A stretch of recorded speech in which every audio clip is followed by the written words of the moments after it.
নমস্কার তোমাদের সবাইকে সানা স্মাইল এডুকেশন সেন্টারে স্বাগত জানিয়ে আজকের ক্লাসটি শুরু করছি। আজকে তোমাদের সঙ্গে আলোচনা করব তোমরা যারা অষ্টম শ্রেণীর দ্বিতীয় পর্যায়ক্রমিক মূল্যায়ন পরীক্ষা দেবে তোমাদের জন্য রায় ও মার্টিন প্রশ্ন বিচিত্র থেকে আজকে সমাধান করব অষ্টম শ্রেণীর বাংলা বিষয়ে মডেল নাম্বার 3 অর্থাৎ 3 নম্বর স্কুলে যে সমস্ত ছোট ও বড় প্রশ্ন আছে তার সমস্ত প্রশ্নের উত্তরের সমাধান করে দেখাবো। চলো দেরি না করে মূল বিষয়ে যাওয়া যাক। দেখো প্রথমে আছে হাওয়াদের কি নেই, উত্তরটা লিখবে বাড়ি অপশন খ। দুই দাগে দেখো কি আছে, মাচানের তলায় রঙের ঢেউ মিলেছে, উত্তরটা লিখবে লাউ শাক অপশন খ। তিনে দেখো বুকুদের বাড়িতে ছেনু মাসিরা কোথা থেকে এসেছিল, উত্তর লিখবে উত্তরপাড়া থেকে অপশন গ। চারে দেখো প্রশ্ন উত্তরটা হবে অপশন ঘ। পাঁচের উত্তরটা হবে অপশন ক। ছয়ের উত্তরটা হবে বিশেষ্য পদ অপশন গ। তোমরা প্রশ্নটা একটু দেখে নিও, তাহলে কি ভিডিওটা একটু ছোট হবে, হ্যাঁ সেই কারণে প্রশ্নটা আর বলছি না।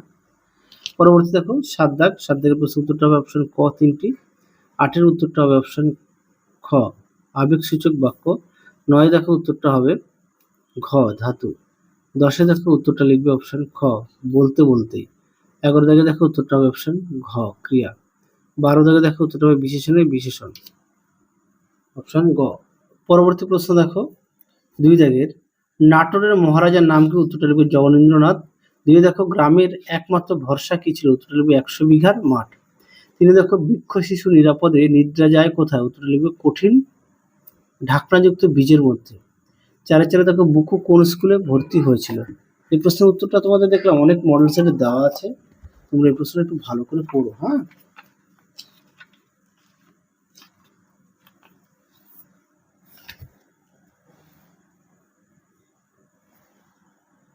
দেখো প্রশ্নটি উত্তরটা দেখে নাও। পরবর্তী দেখো জলে তার মুখখানা দেখা যায়, জলে কার মুখখানা দেখা যায়, উত্তরটা লিখবে বুনো চালতার।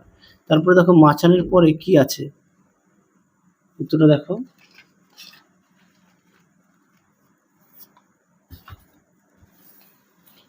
দেখো মাচানের উপরে আছে সিমলতা আর লাউ কুমড়োর ঝাড়।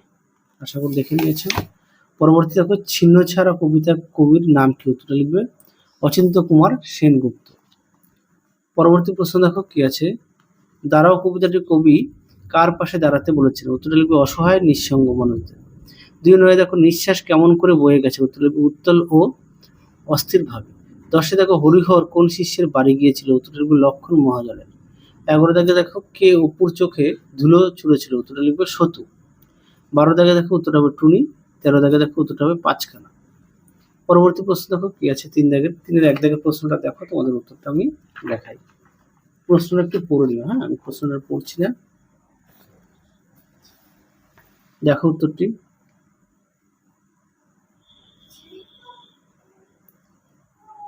পরবর্তী প্রশ্ন দেখো কি আছে 3-এর 2 দাগ। 3-এর 2 দাগের প্রশ্ন একটু তোমরা পড়ে নাও। দেখো উত্তরটি,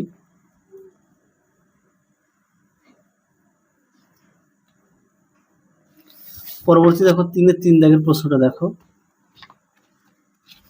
3-এর 3 দাগের প্রশ্নটা দেখো, দেখো উত্তর দেখে নাও।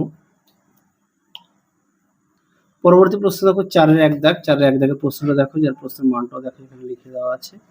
দেখো প্রশ্নের উত্তরটি আমি প্রশ্নটা মুখে বলছি না, তোমরা একটু দেখে নাও।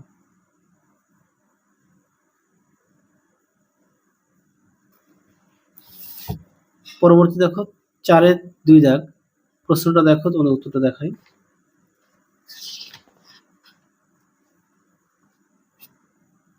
দেখো উত্তর, পৃষ্ঠা নম্বর হচ্ছে 95, দেখে নাও রায় মার্টিন সহায়িকায়। 4-এর 3 দাগ দেখো মালিক কোথাও নাই, কিসের মালিক, উত্তরটা লিখবে নৌকার। সেটি কোথায় বাঁধা ছিল, উত্তরটা লিখবে হিজলে গাছে, হিজল গাছে। হ্যাঁ হিজল গাছে বাঁধা ছিল। তার অবস্থা কেমন ছিল, উত্তরটা লিখবে ঝাঁঝরা ফোকরা। পরবর্তী দেখো কি আছে 5 দাগ, যার প্রশ্নের মান 3। 5-এর 1 দাগের প্রশ্নটা দেখো, তোমাদের উত্তরটা দেখো। প্রশ্নটা দেখে নাও।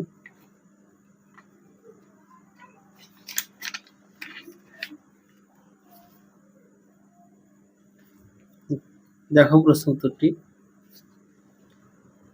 সুন্দর করে দেওয়া আছে, তোমরা অবশ্যই পড়ে নিয়ে লিখবে। 5-এর 2 এর প্রশ্নটা দেখো।